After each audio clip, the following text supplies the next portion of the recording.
Mga ka-hopes, may tatlong malalaking usapin ngayon sa mundo ng basketball na pinag-uusapan ng fans.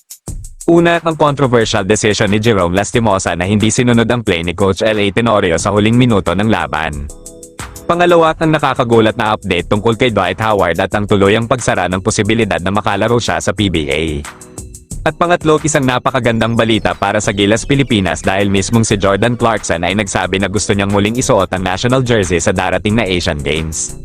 Ano nga ba talaga ang nangyari? Kaya, pag-usapan natin, pero bago tayo magpatuloy, baka pwede pa subscribe kung gusto mo ang ganitong usapang PBA basketball update. Salamat, nagsimula ang usapan matapos matalo ang Magnolia kontra Phoenix sa score na 198, pero hindi lang ang score ang pinag-uusapan ng fans, ang mas naging sentro ng diskusyon ay ang isang desisyon sa huling sandali ng laro.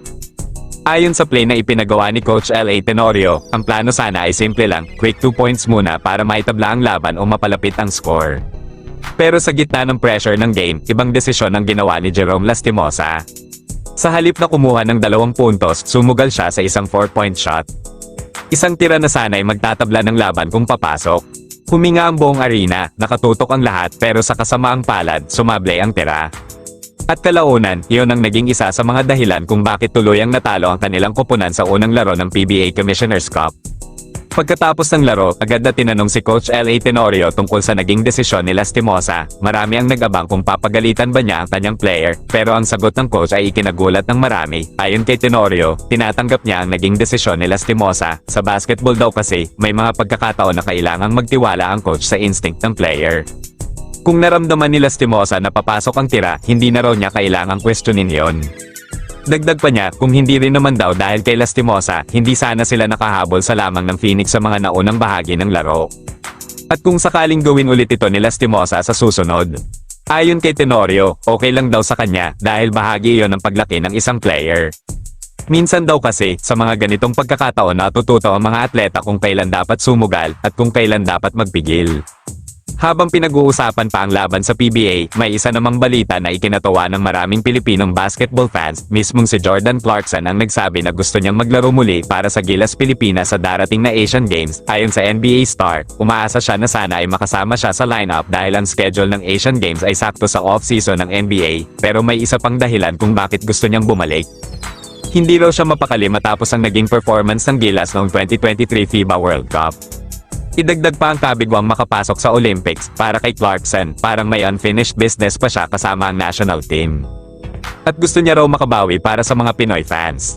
Mas lalo pang na-excite ang fans dahil kung mangyayari ito, posible nating makita ang napakaangas na kombinasyon sa Gilas. Isipin ninyo ito, Jordan Clarkson at Justin Brownlee sa iisang lineup. Para sa mga hindi nakakaalam, sa Asian Games kasi ay passport ang pangunahing requirement. Ibig sabihin, ang ilang players na hindi eligible sa FIBA tournaments ay pwedeng maglaro bilang locals kung may Philippine passport sila. Kaya maraming fans ngayon ang umaasa na sana ay trabahuhan ito ng SBP. Dahil malaking oportunidad ito lalo na't dedepensahan ng Pilipinas ang gintong medalya sa Asian Games. Kung mangyayari ito, siguradong magiging isa ito sa pinakamalakas na lineup ng Gilas sa mga nakaraang taon. Samantala, may isa namang balita na medyo ikinalungkot ng ilang fans. Matagal na kasing pinag-uusapan ang posibilidad na baka isang araw ay makita nating maglaro sa PBA ang dating NBA superstar na si Dwight Howard. Lalo na't dati ay nagsabi siya na gusto niyang maglaro sa liga at mayroon pang mga usapan tungkol dito. Pero ngayon, mukhang tuluyan nang natapos ang usapang iyon. Opisyal na inanunsyo ni Dwight Howard na kilala rin bilang Superman ang kanyang retirement sa professional basketball. Ibig sabihin, hindi na natin kailanman makikita si Dwight Howard na maglaro sa PBA.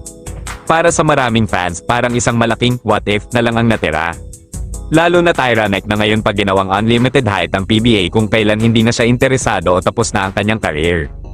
2 taon na ang nakalipas nang magpahayag si Howard ng interes na maglaro sa liga. Pero noon ay hindi ito natuloy. At ngayon, mukhang huli na ang lahat.